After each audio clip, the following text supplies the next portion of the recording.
आप जान चुके हैं जो ब्रह्मांड टूटता है, ब्रह्मांड में बिग बैंग की घटना होती है।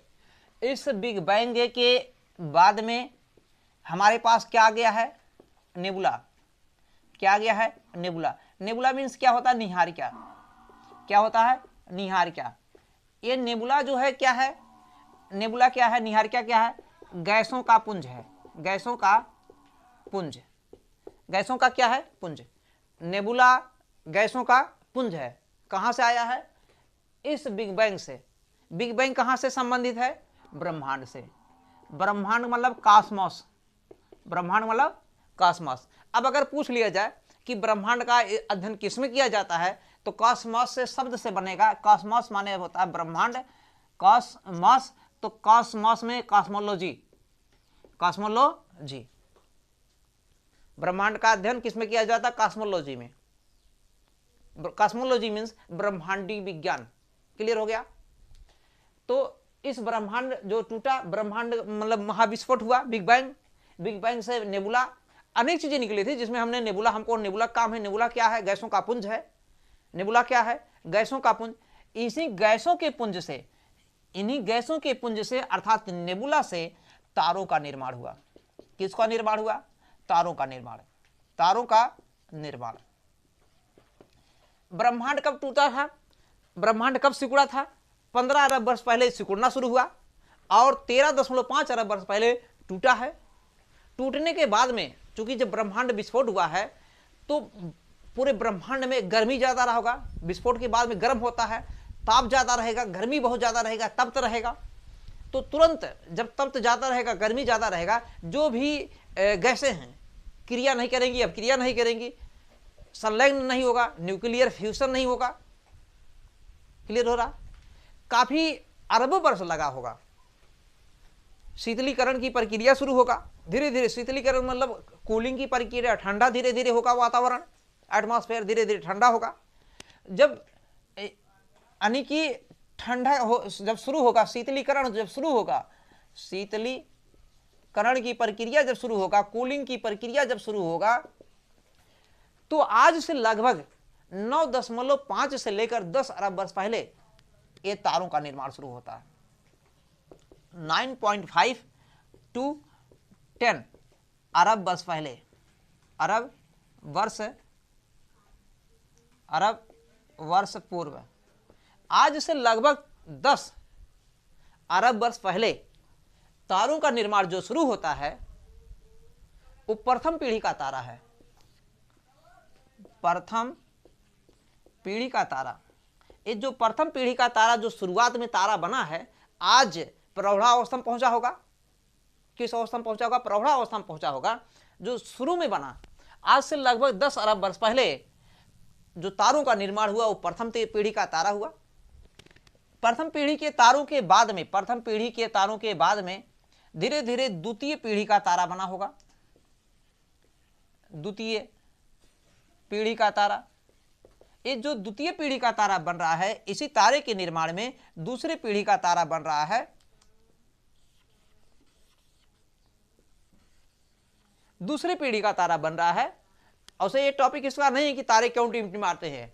प्रकाश के अपवर्तन के कारण टिमटिमाते हैं ना, सभी लोग जानते हो। प्रकाश के अपवर्तन के कारण, अपवर्तन भी जब प्रकाश की किरण एक माध्यम से दूसरे माध्यम में प्रवेश करती है तो अपने मार्ग से विचलित हो जाती हैं। इस कारण जो है टिमटिमाते दिखती हैं, टिमटिमाती नहीं दिखती हैं, तो अलग चीज है। तो तारों का निर्माण पहली पीढ़ी का तारा हुआ, फिर दूसरी पीढ़ी का जो तारा हुआ, ये दूसरी पीढ़ी का तारा आज से 6 अरब वर्ष पहले हुआ।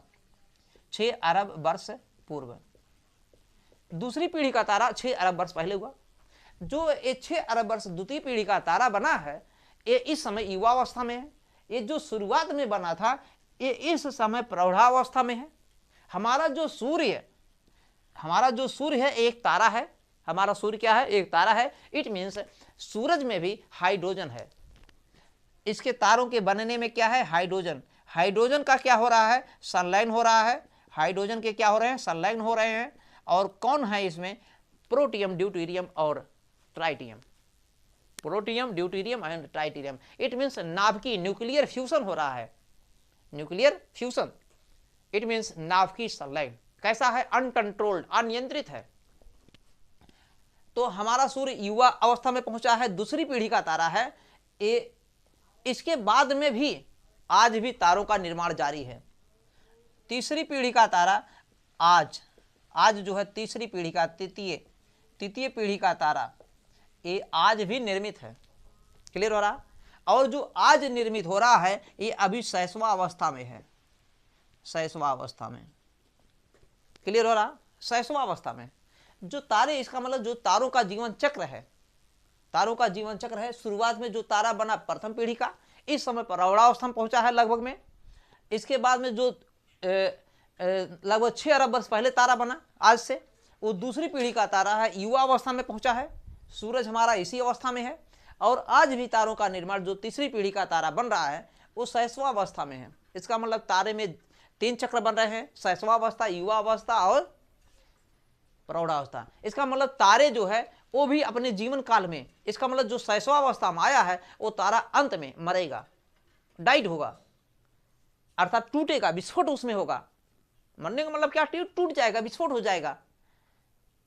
अब तारों के टूटने के संदर्भ में कोई वैज्ञानिक बताए होंगे, उन वैज्ञानिक का नाम था सुब्रमण्यम चंद्रशेखर, जिन्हें बाद में नोबेल पुरस्कार मिलता है, नोबेल प्राइज। सुब्रमण्यम चंद्रशेखर ने तारों के जीवन चक्र के बारे में, तारों के मरने के क्रम में, तारों के टूटने के क्रम में, विस्फोट होने के संदर्भ में एक अलग जो है थ्योरी देते हैं। तो यहां तक समझ में आ गया। अब तारे जो शुरुआत में बने हैं, तारों को हम एक थोड़ा सा क्रम देख लेते हैं, तारों में क्या क्या सिस्टम है। तो मैंने बताया कि ये जो तारों का शैशवा अवस्था, युवा अवस्था, प्रौढ़ावस्था है, तो इस पे हम एक टॉपिक देखते हैं। तारों के जीवन चक्र में पहला अवस्था हमारे पास आता है क्या? शैशवा अवस्था। शैशवा यानी कि शिशु की अवस्था, शैशवा अवस्था। और दूसरा कौन सा आता है? युवा अवस्था। युवा अवस्था माने क्या होता है? जो दूसरी पीढ़ी का तारा है, और ये जो है अभी जो निर्मित हो रहा है। और प्रौढ़ा अवस्था का जो तारा है, प्रौढ़ा अवस्था का तारा, ये शुरुआत में जो तारा बना है उसका। देखिए जो तारा बनता है, जो शुरुआत में तारा है, तारों में मुख्य रूप से क्या है? ये जो तारा है, ये तारों में मुख्य रूप से क्या होता है? हाइड्रोजन होता है। क्या होता है? हाइड्रोजन मिलते हैं आपस में, और इनमें संलग्न की क्रिया होती है। संलग्न मतलब नाभिकीय संलग्न। और जब ये मिलते हैं तो इसमें अपार मात्रा में क्या होता है? ऊर्जा निकलता है। अपार मात्रा में क्या होता है? ऊर्जा। और साथ में अपार मात्रा में ऊर्जा होता है, और इनका एक उत्पाद होता है। क्या उत्पाद होता है? हीलियम। हीलियम इसका उत्पाद है ना, प्रोडक्शन है। मिलते हैं ये लोग। क्लियर हो रहा कि नहीं? तो इसे कहते हैं नाभिकीय संलग्न, इकट्ठा। इसका मतलब इसी से आप कॉन्सेप्ट एक भी निकाल सकते हैं, हाइड्रोजन बम जो होता है वो नाभिकीय संलग्न पर होता है। क्लियर हो रहा? तो हमने बता दिया ये। अब इसको हम हटा देते हैं। ये जानिए इसमें मुख्य रूप से क्या होता है? हाइड्रोजन होता है। जो शैशवावस्था में तारे होते हैं इसमें हाइड्रोजन ज्यादा रहता है। हाइड्रोजन लगभग कितना रहता है? 95%। तो हीलियम कितना? इसका जो हीलियम उत्पाद जो इसका है मात्र 5%। क्लियर? इसका मतलब क्या है? अभी यहां पर ऊर्जा ज्यादा, हाइड्रोजन ज्यादा रहेगा, हाइड्रोजन ज्यादा रहेगा तो नाभिकीय संलग्न ज्यादा रहेगा कि कम? नाभिकीय संलग्न जो होगा, नाभिकीय संलग्न, नाभिकीय संलग्न मतलब होता है, इसका इंग्लिश भी जानना है, न्यूक्लियर फ्यूजन। ठीक है, न्यूक्लियर फ्यूजन भी जानना है। FUSION स्पेलिंग याद होना चाहिए। तो नाभिकीय संलग्न भी ज्यादा होता है। ठीक, नाभिकीय संलग्न ज्यादा होने का मतलब क्या? इसके पास ऊर्जा क्या रहेगा? ज्यादा रहेगा कि कम? नाभिकीय संलग्न ज्यादा होगा, हाइड्रोजन ज्यादा है, नाभिकीय संलग्न ज्यादा होगा, ऊर्जा ज्यादा रहेगा। इसका मतलब जो शैशवावस्था में तारा है उसमें हाइड्रोजन ज्यादा होता है। हाइड्रोजन ज्यादा होने का मतलब नाभिकीय संलग्न ज्यादा होगा। नाभिकीय संलग्न ज्यादा होने का मतलब क्या है? ऊर्जा ज्यादा। लेकिन जो शैशवावस्था में तारा होता है उसका आकार ज्यादा नहीं होता है, छोटा होता है। कैसा होता है? छोटा। आकार इसका कैसा होता है? अगर देखेंगे आकार छोटा होता है। आकार क्या होता है? छोटा होता है। ठीक, और आकार छोटा होने का मतलब क्या? इसी को हम लोग कहते हैं, आकार छोटा होने का मतलब ड्वार्फ। Dwarf star.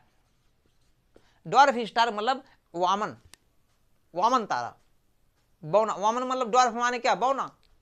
इसी को हम लोग कहते हैं वामन तारा, वामन तारा कह सकते हैं। ठीक, ड्वार्फ स्टार कहिए या वामन तारा कहिए।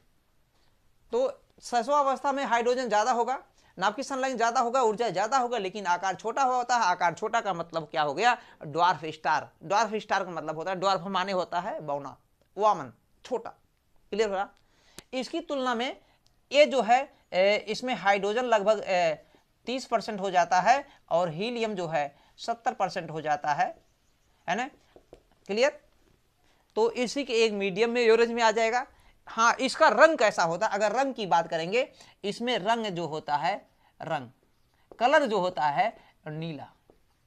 यही याद करना है जो सहस्वावस्था में होता है।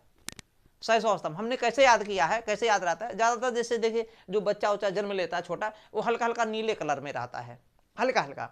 जो बच्चा सहस्वावस्था में होता है छोटा सा, जब जन्म लेता है, हल्का हल्का नीले कलर में रहता है। तो उसी के आधार पर मुझे याद रहता है। तो इसका रंग कैसा होता है, नीला। ऐसा नहीं है, मैंने याद करने का अपना बना लिया है। इसका सहस्वावस्था का तारे का रंग कैसा होता है, नीला। युवावस्था में लोग जैसा कैसा ज्यादातर सोचते हैं, गोरे रहे कि काले, गोरे रहते हैं ना। तो युवावस्था में जो तारा होता है, इसका रंग जो होता है गोरा माने क्या, सफेद। इसका मतलब क्या है, सहस्वावस्था से जब तारा युवावस्था में पहुंचता है तो अपना रंग नीले से सफेद कर लेता है, नीले से सफेद में बदल जाता है। क्लियर हो रहा। बाकी सेम कहानी वही है इस पर, बाकी इसमें नहीं। अब प्रौढ़ावस्था में हाइड्रोजन देखते हैं कितना हो जाएगा, मात्र 5% बचता है और हीलियम इसका उत्पाद जो होता है 95%, 95%। इसका मतलब क्या समझ रहे हैं, इसका मतलब हाइड्रोजन कम हो गया है। हाइड्रोजन कम होने का मतलब नाभिकीय संलयन की क्रिया कम होगी। नाभिकीय संलयन क्रिया का कम होने का मतलब क्या होगा, ऊर्जा इसके पास ज्यादा रहेगा कि कम।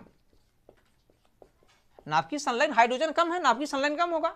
जब नाभिकीय संलयन कम होगा, इसका न्यूक्लियर फ्यूजन कम होगा, इसका मतलब ऊर्जा कम रहेगा, ऊर्जा कम इसके पास रहेगा। लेकिन इसका आकार कैसा हो जाता है, आकार बड़ा हो जाता है। आकार जो होता है इसका बड़ा हो जाता है, बहुत बड़ा हो जाता है। क्लियर है कि नहीं। और इस अवस्था में जो पहुंचता है प्रौढ़ावस्था में तारा, इसका रंग कैसा हो जाता है, रंग लाल हो जाता है। कैसा हो जाता है, लाल। लाल माने रेड। कैसा हो जाता है, रेड। रेड माने लाल।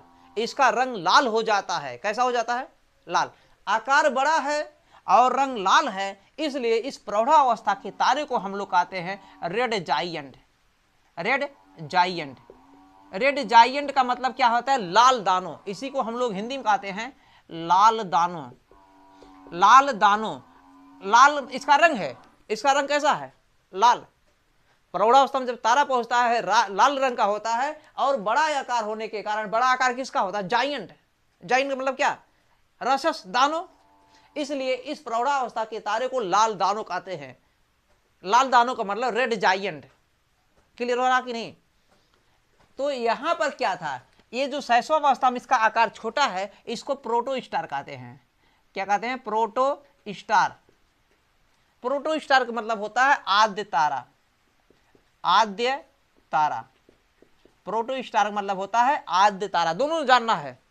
प्रोटो स्टार का रंग कैसा होता है, नीला।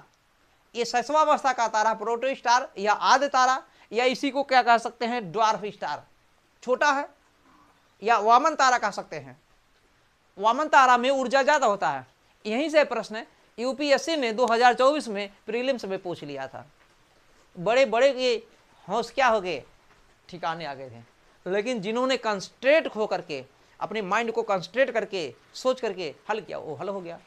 हालांकि मेरा भी एक बार दिमाग खिसक गया था, कैसे यूपीएससी ने प्रश्न बना दिया है। यहीं से पूछा गया प्रश्न 2024 का, भी हाल ही में जल्दी में यूपीएससी का प्रीलिम्स आईएएस का प्रश्न। सबके समझ में आ रहा कि नहीं, यहां तक सबके समझ में आ गया। तो ये सहस्वावस्था का, युवावस्था का, प्रौढ़ावस्था का लाल दानों का संबंध इसी से है। यहां तक क्लियर हुआ।